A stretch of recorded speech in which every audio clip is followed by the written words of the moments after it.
Hai guys, kenalin nama gue Aura. Nama gue Afrel. Kali ini kita cuma berdua doang nih tanpa bintang tamu. Betul, walaupun cuma berdua tapi topiknya gak kalah seru kok.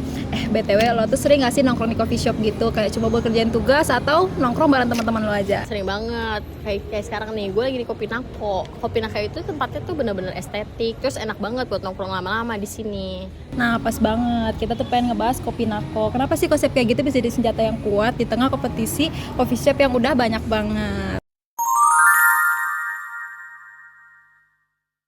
Jadi singkatnya, Kopi Nako itu coffee shop lokal yang dikenal sama konsep tempatnya yang nyaman. Terus harganya juga masih ramah di kantong pelajar mahasiswa seperti kita. Nah bener, emang Kopi Nako ini targetnya kayak mahasiswa kayak kita gini nih yang butuh tempat nongkrong yang lama.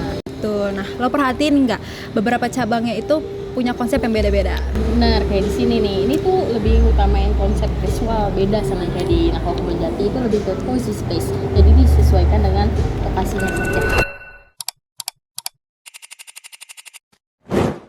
Oke, kalau kita lihat dari sisi strategi pertumbuhannya, yang pertama itu jelas dari harga sama menunya. Dia main di harga yang relate banget sama kebiasaan ngopi harian. Bener, jadi tuh orang gak ngerasa berat buat nongkrong kesini setiap hari atau beberapa minggu sekali. Betul.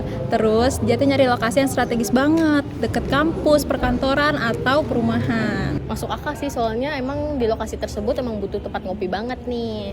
Betul. Terus dari sisi menunya, dia itu ada varian kopi dan non kopi. Sekarang kita lagi pesen kopi gula aren Dan matcha latte. dan juga makanan pendamping tahu wali. Betul. Nah, jadi kalau misalkan yang nggak bisa minum kopi, jadi tetap bisa nongkrong di sini. Bener. Tapi kayaknya kalau soal nambah bisnis lain di luar coffee shop, kayak belum ada ya. Belum sih, soalnya kan Kopi Nako ini spesialnya buat nongkrong, buat chill gitu. Oke, kita lanjut nih ke kekuatan dan kelemahannya. Menurut lo apa sih yang menjadi kekuatan utama Kopi Nako? Menurut gue sih kekuatannya dari tempatnya yang buat nyaman nongkrong di sini lama-lama, terus habis itu tempatnya estetik banget, jadi orang betah. Setuju, dan harganya juga masih masuk akal ya. Jadi itu poin plus Kopi Nako. Tapi di sisi lain tuh ada kelemahannya kayak dirasa kopinya. Maksudnya gimana? Kan misalkan kopi gula aren yang gue pesen ini nih, itu rasanya banyak di coffee shop lainnya, tapi tuh Kopi Nako itu kayaknya nggak ngejual rasa sih, itu lebih ngejual pengalaman sama tempatnya. Oh iya, bener juga. Jadi kalau orang-orang yang nggak pengen nongkrong lama, mungkin mikir 2 kali ya kalau mau kesini dibanding ke coffee shop lainnya. Nah, tapi di sisi lain tuh ini tuh ada peluang juga, kayak misalkan buat orang yang kerja work from anywhere, terus habis itu freelance, jadi tuh tempatnya tuh emang buat nyaman sih buat mereka. Benar, itu bisa digarap lebih lanjut lagi ya. Tapi ancamannya juga ada, kayak misalkan nih konsep cozy space ini tuh juga banyak. Jadi tuh banyak coffee shop lain tuh yang pengen meniru konsep tersebut. Iya, jadi dia harus terus mikirin cara biar tetap bisa beda dari yang lainnya.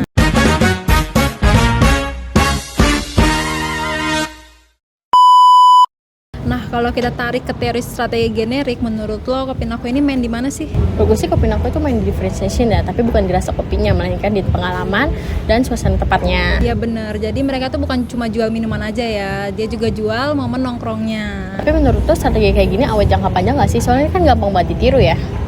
Menurut gue bisa sih, asal dia terus konsisten jaga kualitas tempat dan terus update konsepnya biar nggak ketinggalan sama tren. Soalnya kan kalau cuma ngandalin tempat doang tanpa ada inovasi tuh bakalan ketinggalan. Bener banget, jadi intinya jualan experience itu bisa jadi kekuatan besar, tapi tetap harus dijaga biar nggak gampang disusul oleh kompetitor lainnya. Oke, jadi itu pembahasan kita tentang Kopi Nako. Makasih yang udah dengerin sampai sini. Buat kalian yang punya pendapat lain soal strategi Kopi Nako, share aja di kolom komentar. Dan jangan lupa follow podcast kita biar gak ketinggalan video selanjutnya. Sampai bertemu di podcast selanjutnya. Bye-bye.